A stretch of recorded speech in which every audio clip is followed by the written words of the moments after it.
The OnePlus 12 is a sub $1,000 flagship Android phone with a really nice list of new and upgraded features. So my question is, are we back to OnePlus being a flagship killer?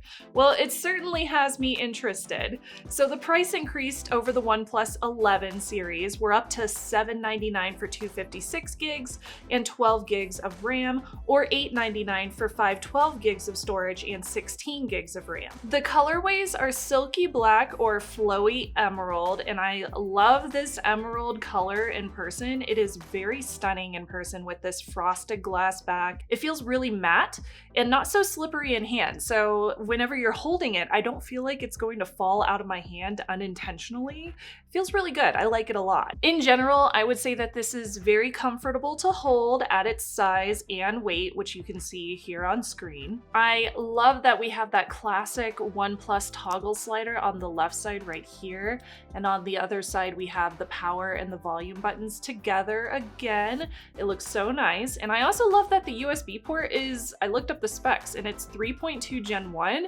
That basically means that it's gonna be fast. Okay, that's cool. Now this surprised me. Surprisingly, there is an infrared sensor on the top, which is so cool because now you control people at Buffalo Wild Wings by turning off all the TVs. I'm just kidding, don't do that. Yes, I will do that. Definitely do not do that at a casino in Las Vegas because security might kick you out.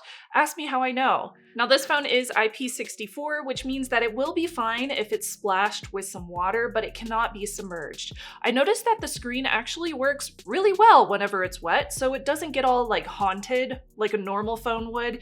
You know, when you end up having a bunch of strange things start glitching out on your screen whenever it's wet.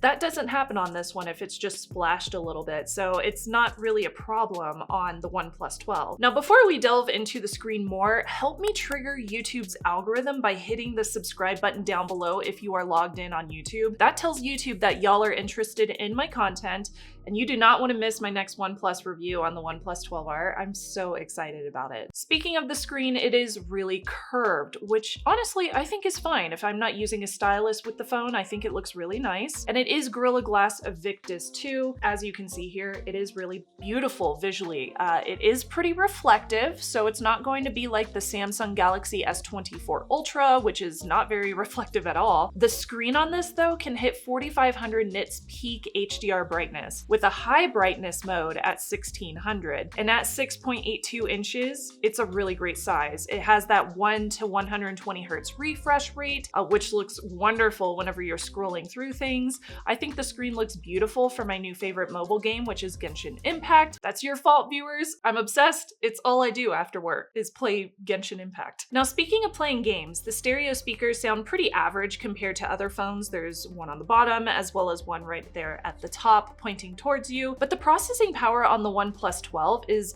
very strong. For example, here's my 3D Mark Wildlife Extreme scores. It's totally on par with phones that cost a few $100 more, which I was pretty impressed by. High performance mode is off by default, but if you turn that on, it can give you even more of a better performance. It does pack in plenty of RAM and the Qualcomm Snapdragon 8 Gen 3 chipset, so gaming feels really great. Multitasking is very breezy. Oxygen OS is built on Android 14, that's how it ships, and it feels really easy to use and is quite fluid in my opinion. I love this little shelf thing. If you're on the home menu, you can swipe down and easily access a few of your different items on here, like your clock, weather. On mine, I set the IR remote as a customized widget, as well as my steps for the day. Obviously, I've been sitting at my computer all morning. And down here, you can customize it with some photos. Oxygen OS does have some pretty cool features built in. A couple that I found that I like are with the haptics. You can choose the sensitivity, and you can also choose either a crisp haptic vibration, which kind of feels like in music we call it staccato. It's a quick noise, like a quick note. The other option is gentle, which gives you this nice soft trail off. It's very different from feeling that crisp vibration. Another thing I appreciate is that the refresh rate can be customized for each app. So you find your refresh rate mode settings, which is going to be in the settings app. You turn on high, and then it's kind of hidden, but you scroll down and you can change the settings per app. So for example, I could change Genshin Impact's refresh rate, which I think is pretty awesome. Something I think you will appreciate in my audience in particular, while you do have some access to AI integrations, especially for things like the camera, there's no fancy AI integrations like you find in Samsung's current phones, even though OnePlus is using that Snapdragon chipset as well. So maybe less data retention and maybe better privacy. At least here in the US at time of recording, that's the case. That might change though, because in China, users will be getting some AI features integrated in updates. Now, I also wanted to chat about this fingerprint sensor, which is found here. It does appear to be optical. It is responsive, but definitely not as quick as an ultrasonic sensor would be. I did actually have some problems with the fingerprint sensor recognizing my finger. So if I compare this to like the Pixel 8 Pro, for example, the 8 Pro does recognize my fingerprint a lot more often. Now, speaking of security and operating system, we are getting 4 years of software updates and 5 years of security. That is short of the 7 years that we will get from Samsung and Google this year now, and something to seriously consider. Wi-Fi 7 does give me those faster upgraded speeds, which is great for uploading YouTube videos in 4K, and Bluetooth 5.4, which is also upgraded, that gives me some very solid connections to things like my buds. Call quality was excellent, but also will depend on your carrier, your towers, and your reception. For example, here in Denver, we get 5G and it's excellent. Now, in my experience during testing, I was very impressed with the battery, which is 5,400 milliampere hour. It charges very fast, from 0 to full in 30 minutes. It maxes out at 80 watts here in the US with a compatible SuperVOOC fast charger. Via wireless, you're looking at 50 watts with a compatible AirVOOC charger. Both of those options are excellent given what we currently have available here in the United States, so I'm super happy with the charging speeds that we're getting from OnePlus. Now, I wanted to give you this example because I was pretty thrilled with it. On standby, like phone shut off for a few hours while I'm like eating dinner or something, even after playing Genshin Impact for like 30 minutes and just leaving Genshin Impact on the screen for maybe 30 minutes while it was sleeping, that's at like 8 p.m. or so, I was still sitting at 100% the next morning, which I thought was incorrect because how in the world was that the case? But the screen on time continued to be very impressive the whole time that I was using this phone. For example, here's a few of the different stats that I'm able to share with you because I was very impressed, so I'm super happy with the battery here. Now, shout out to my Patreon supporters and YouTube members, my s'mores. This video is not sponsored. I don't have any sponsors in this video, so it's being funded all by my community. They get to see this video early along with a bunch of other perks like access to my private Discord, which has been poppin' lately. Lots of communications and conversations. It's been really fun. Huge shout out to Rick R, my newest Patreon supporter, and thank you so much for making this video possible. I have links to my membership offerings down below. Back to the video. Okay, let's move on to the cameras. The top left one, that's going to be your wide angle lens. Under that one is the 3x periscope telephoto. And then we have the ultra wide, which is on the top right. And these are the specs on screen. This is a Hasselblad collaboration set of cameras, which are built into this pretty large frame on the back. The main camera gave me some really nice macro and close-up photos with sharp details and pretty good bokeh. Like with most phones, I found that the natural aperture, which out of this one is f1.6, gives me a lot better edge details and a more gradual blur, much more natural blur than the portrait mode, where edge detection did pretty well, but you could tell that it was created via software. The ultra wide lens gives me some really bright red and yellow hues. You can definitely tell from this OnePlus 12 box. The zoom lens looks really great at 3 and 6 times zoom. You still have a lot of detail at 10 times zoom even, but it trails off at 25, 50, and 120. Personally, I don't really find that high of a zoom to be useful since it still looks like you're taking a photo of a potato, not Lilu's gorgeous face. Now, when using night mode, sticking to the wide angle lens will give you the best shots, like full stop. There's this dark vignetting around my photos at the edges, especially when I was taking photos of this yellow chocobo, which I got in Japan. It's so cute. Switching to the 3 or the 6 times zoom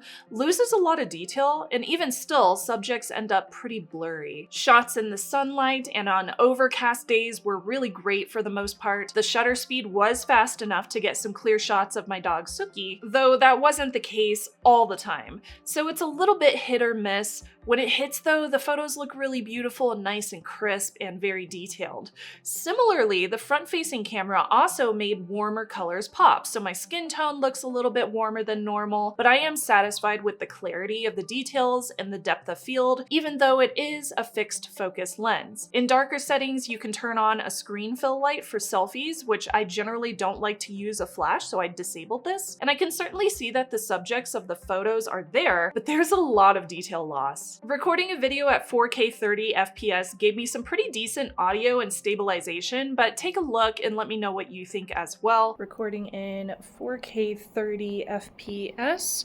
This is on the OnePlus 12 to determine how well it does with image stabilization as well as the audio, given that I have some AC and some fans running in my studio at the moment. Check out my beautiful case behind me. How does this look? Let me know what you think. I'm wiggling the phone a lot to see if the stabilization does a good job or if there's something that you should be concerned about.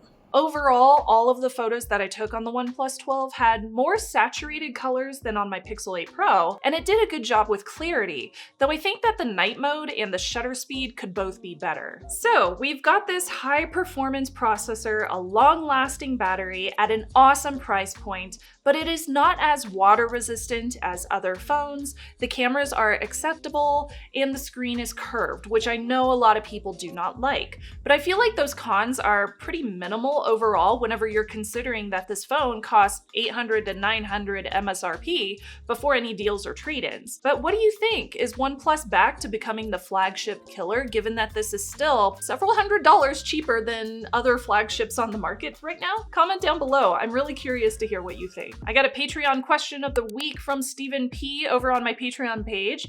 He says, since you've been in tech and from what you've seen, do you have any worries about where tech is headed, its level of influence and importance in our lives? I think those are good questions, Stephen P, and there's several in there. So do I have any worries? Yes, I do, especially being a woman in tech and having a lot of nieces at this point in my life. I am worried about how that's going to affect them growing up, especially with like AI, with photos and videos that can easily be created of people. We're already seeing news come out about like, you know, high schoolers having to deal with that kind of stuff, and it worries me quite a bit. In terms of its level of influence and importance in our life, yeah, I think all of those things are concerns, especially when we're noticing that the more technology grows as a part of our lives, it seems like the less privacy that we're given. So that's always something that I'm considering whenever I'm looking at the technology that I'm going to use and how I'm going to bring that into my household and into my personal life. I think that privacy should be a right, and I think that that's extremely important even going into the 2020s like we are currently. So yeah, it's definitely a concern, and hopefully my educational videos here help whenever we're talking about how technology is influencing ourselves in 2024, and hopefully I can share some of that knowledge with everybody else, given my background with Hack5 and given my background with like information security. Thank you, Stephen P. That was a really, really good question, and something that I would love to delve into more.